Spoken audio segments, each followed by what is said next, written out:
دفن جو صدیوں تلے ہے وہ خزانہ دے دے۔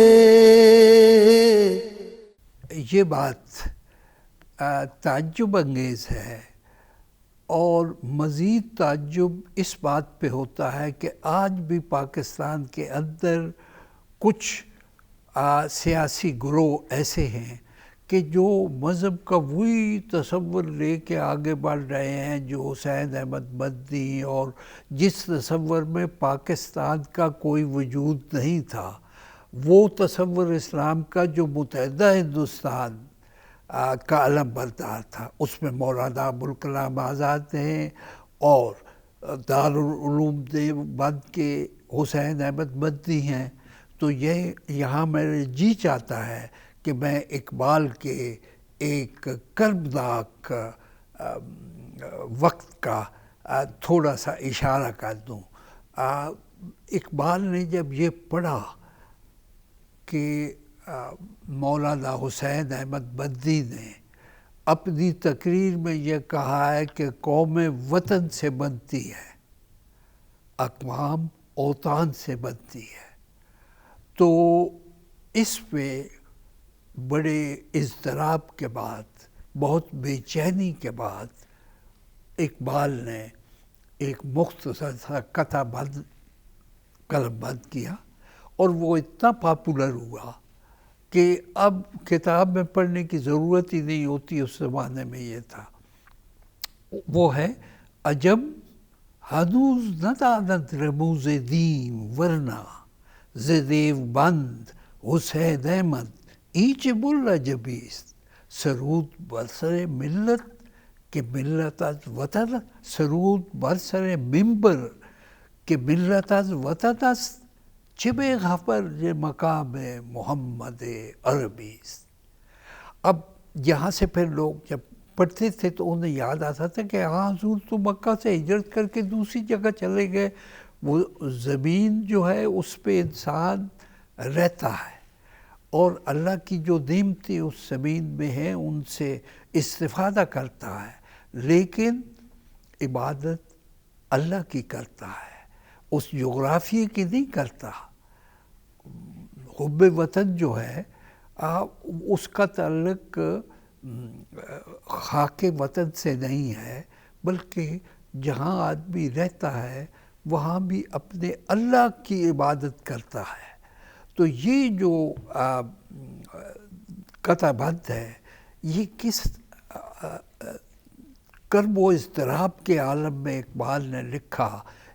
خوش نصیبی سے وہ ایک چھوٹا سا میاں محمد شفیع صاحب نے کالم لکھا تھا جس کا عنوان تھا The Birth of Stanza۔ یہ وہ زمانہ تھا کہ جب اقبال کی بینائی بڑی حد تک جواب دے چکی تھی، تو گورنمنٹ کالج لاہور کے ایک طالب علم میاں محمد شفیع کو انہوں نے ایک کام دے رکھا تھا،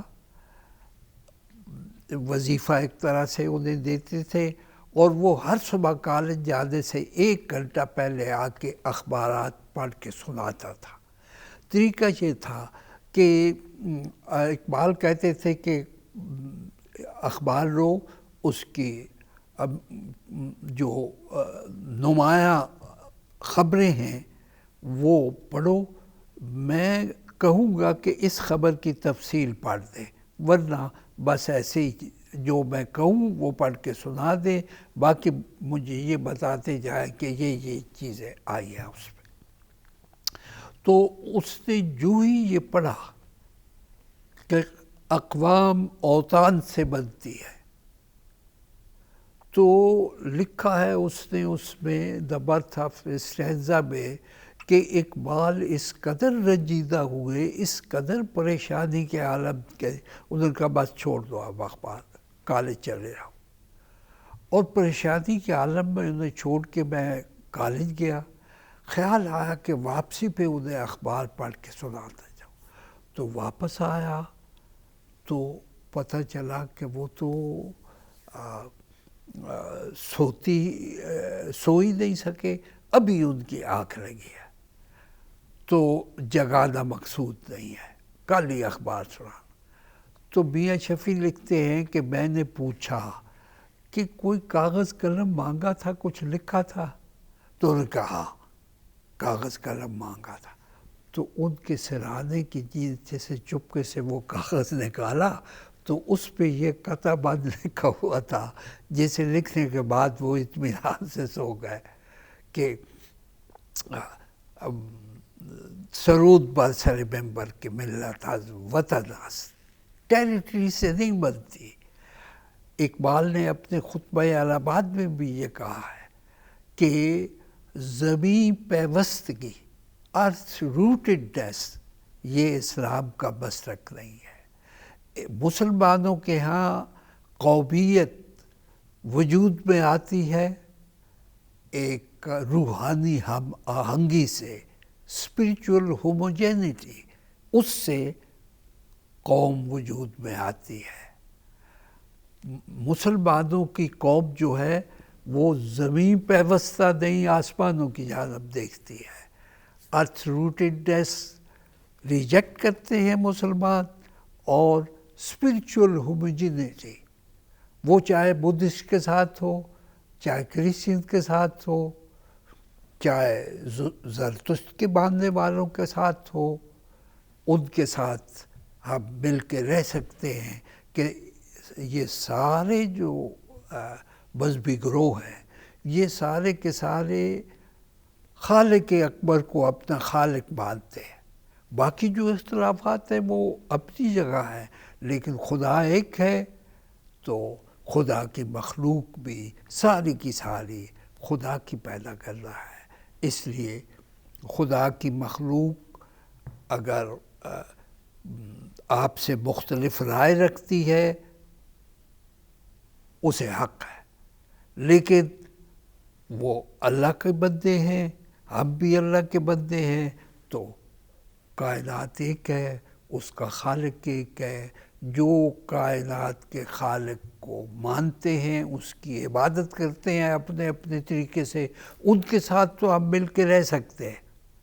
لیکن جن کے ایک کے بجائے کئی خدا ہیں اور چھوٹے بڑے دیوتا ہیں، کہتے ہیں کہ وہ ہمارے خدا ہیں، تو ان کے ساتھ مل کے ہم نہیں رہ سکتے۔ اس لیے ہمارے لیے ضروری ہے کہ ہم نیا وطن بنائیں۔ وہ نیا وطن جو ہے وہ وہیں بنے گا جہاں مسلمانوں کی اکثریت ہے۔ جہاں مسلمانوں کی اکثریت نہیں ہے، ہم ان علاقوں کو نہیں اپنی تعمیل میں لینا چاہتے۔ وہاں ہندو اکثریت ہے، ہندو قیادت یاد ہے، لیکن جہاں جہاں مسلمانوں کی اور خدا واحد کی عبادت کرنے والے ہیں وہ سارے ہمارے بھائی ہیں، وہاں ہم ایک علیحدہ وطن بنائیں گے جو ہمارے ایمان کے مطابق ہوگا۔ تو یہ بات جو ہے اس وقت سمجھ میں نہیں آئی، لیکن کب سمجھ میں آئی؟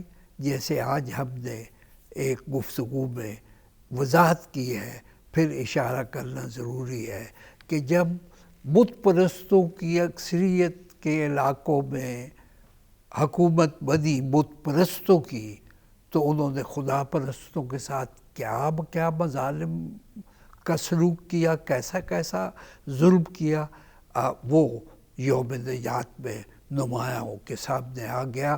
اور یہ بات بھی کہنا میں بھول گیا تھا کہ یوم نجات صرف مسلمانوں نے نہیں منایا تھا، مسلمانوں کے ساتھ اچھوت بھی تھے، مسلمانوں کے ساتھ بدھسٹ بھی تھے، مسلمانوں کے ساتھ کرسچنز بھی تھے، اقلیتیں بھی قائد اعظم کی پیروی میں انہوں نے ڈے آف ڈیلیورنس بنایا تھا۔